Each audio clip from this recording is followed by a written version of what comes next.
Today's video is going to be a guide on how exactly to start your second settlement in a game of Manor Lords.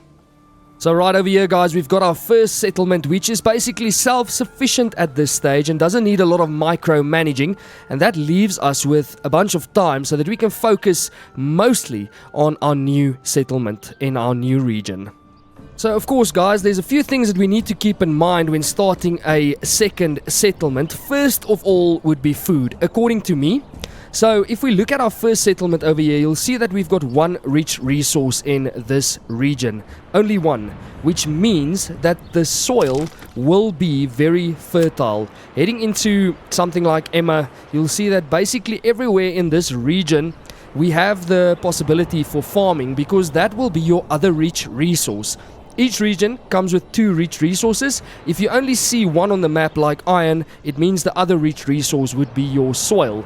Now heading over to our second region over here, that is definitely not the case, because we've already got a rich clay deposit and a rich stone deposit. So we won't be able to have as many farms, but we are lucky in this regard, because here is already quite a nice fertile area for Emma. And if we go to the rye, you'll see that it's even better. So from the get-go, we can determine that this would be good farmland for us to generate some food from. And we'll probably start our settlement somewhere right in this area. It's nice and flat and open as well, so we can go ahead and start our settlement there. Of course, another thing that we need to look at is the underground water, which you'll see an overlay for just there. So you can also see that here where our rich farmland is and where the stone deposit is, we've got a lot of underground water running through here, so water won't be an issue.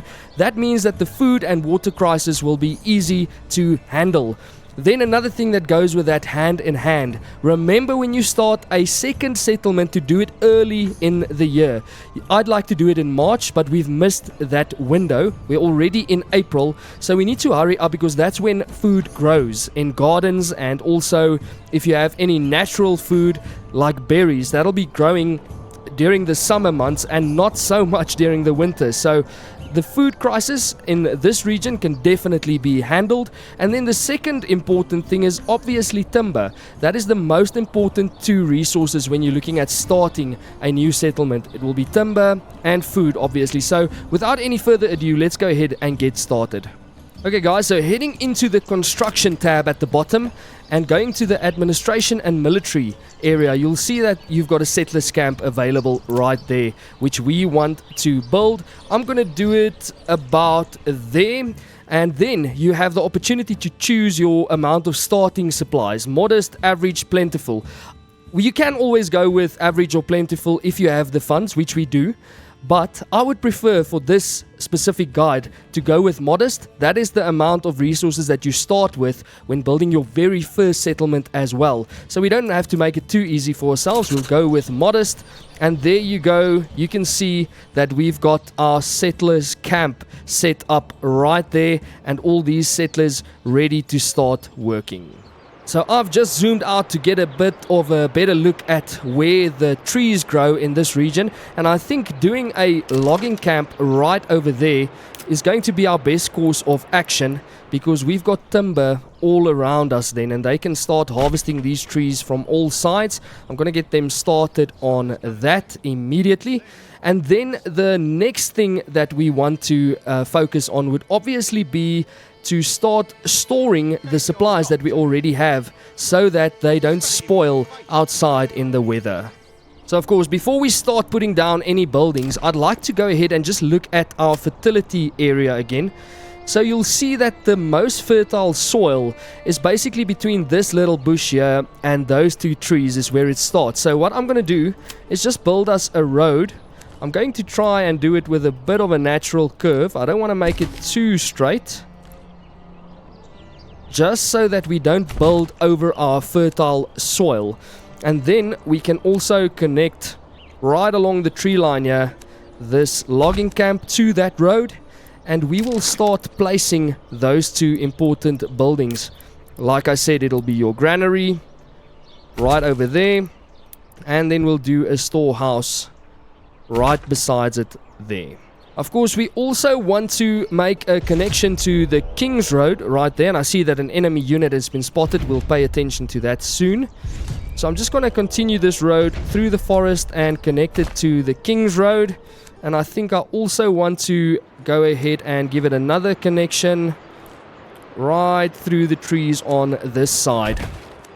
Okay guys, so this is where the challenge comes in with your second settlement. There might be some threats to your first one, and we need to keep an eye on that. As you'll see, we've got a band of brothers or outlaws over here, and I presume they will be crossing this bridge and marching into our second settlement, or our first settlement rather. What I'm going to do is just get our army ready on this side, and then we'll be able to fight back on those. I actually think that the terrain will be to our advantage right over here, because they have to cross the bridge. So what we'll do is get our archers lined up on this side so that they can start attacking them from a distance. I'm just going to put them right behind each other, and then they can start firing away at those guys as soon as it is needed. My other units I will be putting right behind the archers for now, and then as soon as the other guys, the enemy units, get closer, I'll start pulling back the archers. Actually, see, we don't have a lot of footmen, but I believe we'll be able to take care of them, no worries.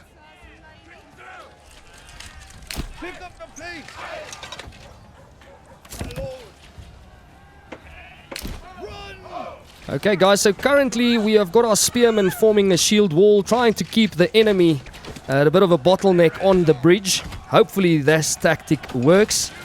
What I want to do is tell our archer units to fire at will, seeing that the enemy units are quite close. And you can see that they're already starting to take a lot of damage. And I also just want to move these guys up. We can get our retinue in here as well to just help with the fight. Okay, that looks pretty good. The enemy is starting to take a bunch of damage. I don't think there will be too much of a problem. There we go, one of them broken. And there we go, we have survived the battle. Now we can get back to our second settlement. I just want to ensure that all of these guys have been disbanded and they can get back to work then. Okay guys, so back at our second settlement, I want to move the hitching post over. I think I'm going to do it on that corner, and I'm also going to build a second one immediately. It's very important to get as much oxen into your village as possible, just to speed up the logistics a bit. What we also need to focus on is starting the construction of the burgage plots so that we can grow vegetables on them as quickly as possible. Unfortunately, we started with not very much regional wealth, so I don't think that we'll be able to buy as much vegetables as I would like, but everything will help. Every little bit will help, so we'll go ahead and assign 2 families to the granary and storehouse. One family there each, and 1 family to the logging camp. I think let's do 2 families at the logging camp so that we can get as much timber in as quickly as possible. No fuel consumption at the moment because we haven't got any burgage plots built yet. So I think I'm going to go ahead and start with that as soon as we get in some more timber.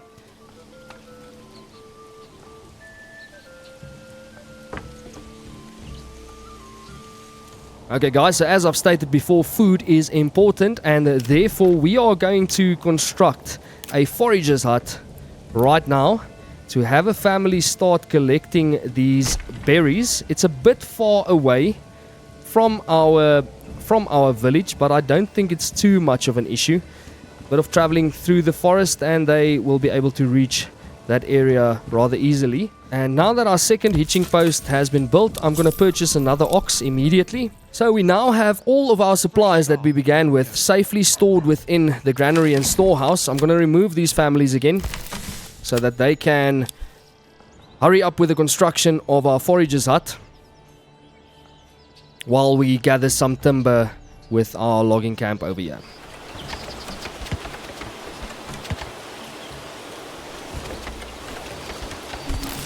And there we go. The construction of the forager's hut has now been completed. I'll be adding 2 families to get us as much berries as we possibly can. You'll see that this is full at the moment, so we need to make full use of that. We'll leave one family unassigned for construction. Heading over to our logging camp. Let's see, we've already got 6 timber, and that'll be enough to build us 3 nice sized burgage plots. So of course there's a bunch of different ways that you can go about the layout of your burgage plots. There's a bunch of videos on YouTube as well for how to make them as efficient as possible for doing your vegetable gardens. I'm not going to focus on that too much today. What I want to do is build 3 burgage plots, each with an extension. These backyards are definitely big enough to do vegetables in, so we are going to wing it for now. And then on this side I will be constructing our market area. That looks fine. And then we'll be building some more burgage plots all along this road that'll be connecting to the King's Road over there. While they are busy with the construction of our burgage plots, I'm once again going to add us another hitching post to get another ox in. We've got enough. It's about 30 coin each. So once they complete the construction of that, we'll have 3 oxen in our village. The more the better, especially early on. And if we just jump into this quickly, you'll see that we've already got 22 berries. So that's about 4 months of food supply at the moment. Definitely not too bad. And we've already got another 6 timber in. So at this time I'll be removing that family, and then we need to focus on getting planks as well as firewood for the winter times through the woodcutter's lodge. But I think the woodcutter's lodge, it's so efficient in gathering firewood that it's not really a concern for me yet.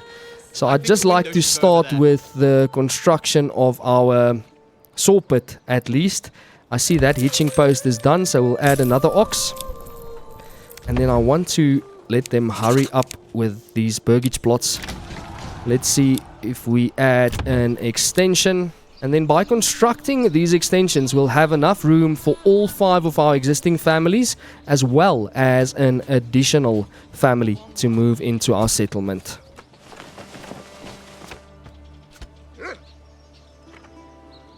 And of course, one of the most important tools for starting your second settlement will be this, and that is the pack station, and that allows you to trade different resources between your own regions. So we want to also focus on getting these rich resources extracted from the earth so that we can send it to our other region, our first settlement, on this side of the map. And then we can trade for resources that we don't really have in our own settlement yet. It's pretty good, especially at the beginning. You can also see we have no iron available in this region. So we've got a small resource there. It's about 115, so it isn't worth much.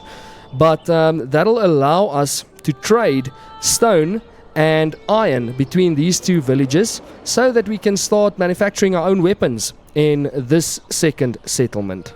So in order for us to do that, I will be connecting these 2 settlements via road. Zoom out a bit.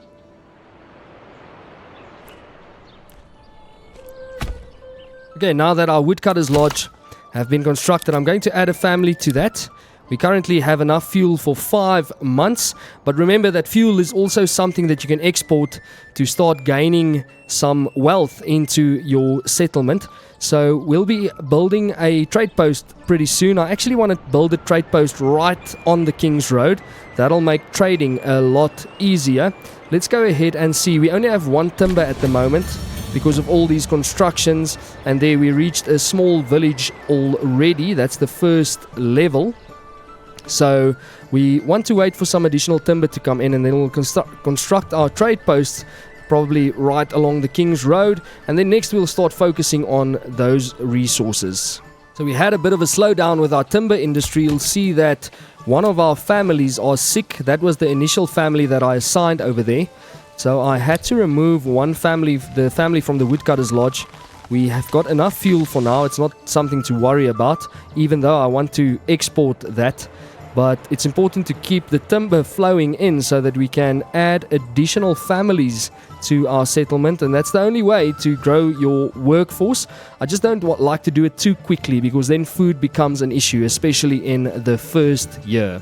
So I've decided to build 3 more burgage plots, each with their own extensions as well.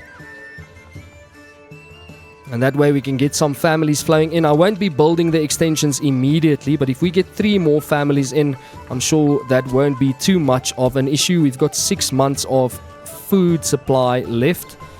Let's go and have a look. We can remove 1 family from the forester's hut because they are taking care of those few berries that we have left. And then I also want to start the construction of our trade post, as I've previously stated.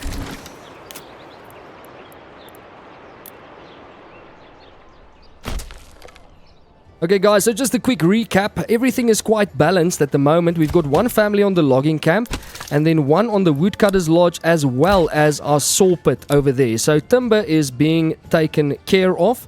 Then we've also got a family on the storehouse and the granary at the moment.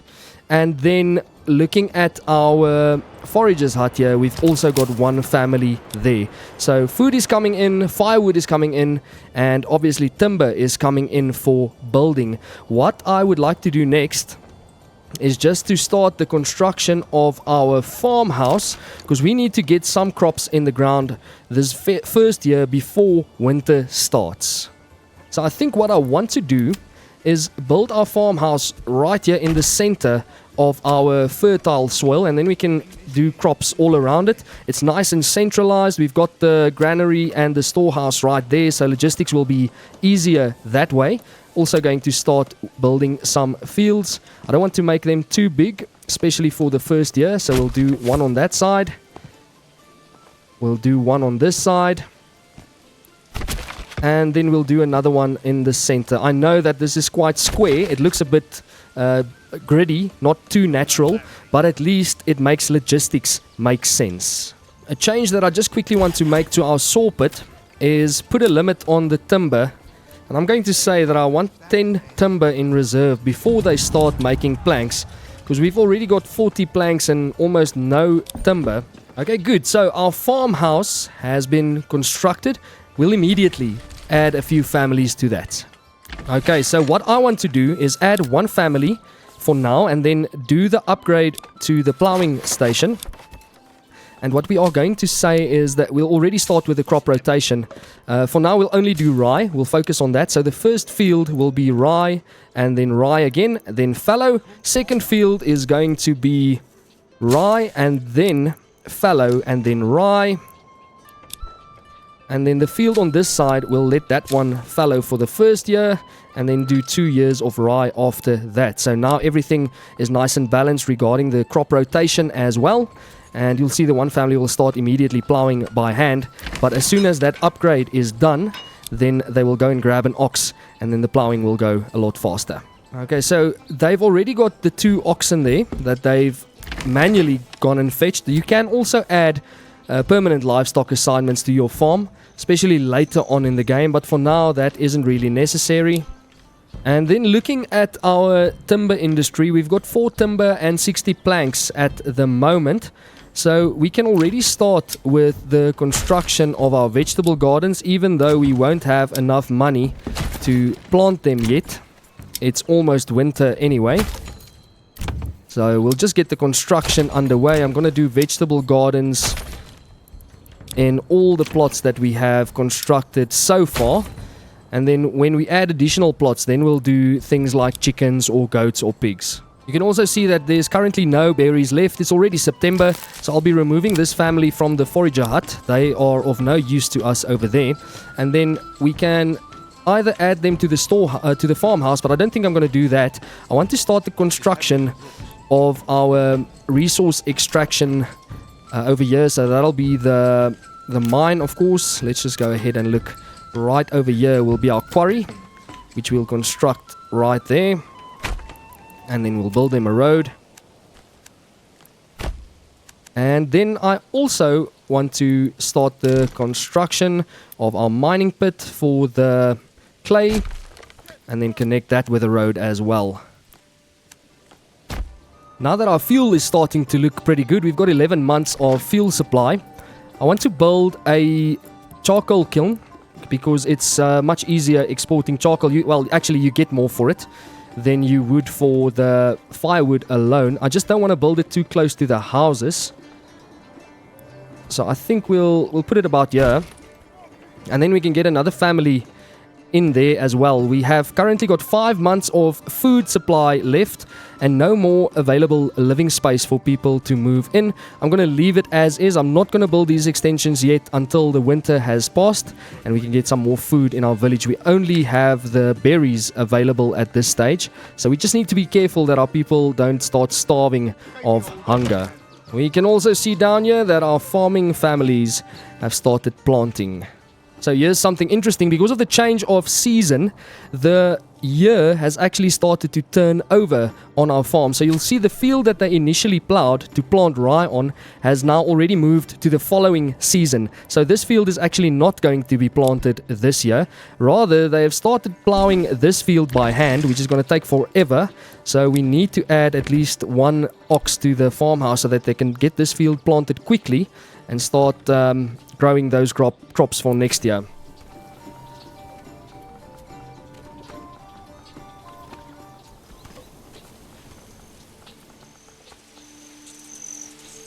Alright guys, so now that the second field has also been planted, we can go ahead and remove these families from the farmhouse and also the permanent livestock assignment. We won't be needing them anymore. I can start focusing on extracting some stone and some clay, but I don't want to do that just yet. I'd rather focus on what we are planning to trade at our trade post, and that's going to be charcoal for now. So I'll be adding 2 families to the charcoal kiln as well as 2 to the woodcutter's lodge so that we can start gathering those resources. Currently we've got 20 charcoal, 57 firewood, and then looking at our trading post over here, you'll see that unfortunately charcoal is going to be a major trade. So what we must do for now, that trade route's only 20 coin and we've got 10. So we will be starting to export firewood and say that we want a surplus of 30 for now. And then we will be adding a family to this trading post pretty soon.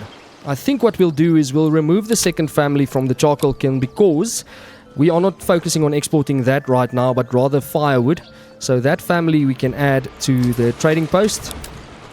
And hopefully we can get some coin in with the firewood we are exporting, even if it is just a little bit of firewood for now. We only need 20 coin to purchase the major trade route for the charcoal. And I also want to see if we can trade planks. That's also a minor trade.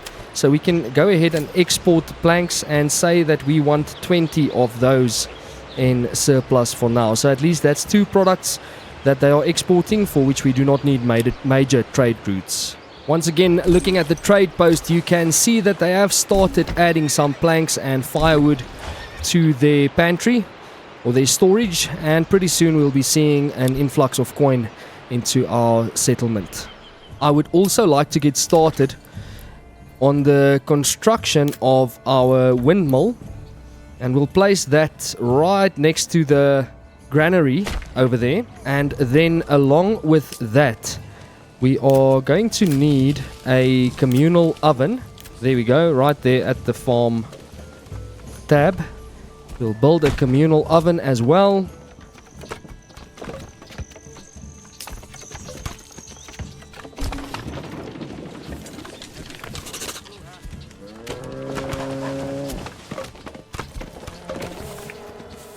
And now just looking at what we have got in stock, we've already got plenty of fuel. Just look at that, 33 months, but we are planning on exporting a lot of that. So we'll leave those families working on that for now. And then also, if we look at the date, it's now early December and we've got 3 months of food supply left. So by the time the food runs out, luckily the berries will start to grow again. So I believe that we'll be fine for our first winter. And with that being said, guys, this is where we'll be ending part 1 of our guide on how to build your perfect second settlement. If you enjoy the content, please consider subscribing to the channel. I do appreciate each and every one of your support. We'll be sure to pick up part 2 of our guide right here. And remember, there's also a lot of other Manor Lords content on this channel, including news and updates. So I will be catching you in the next one, guys, and until then, cheers.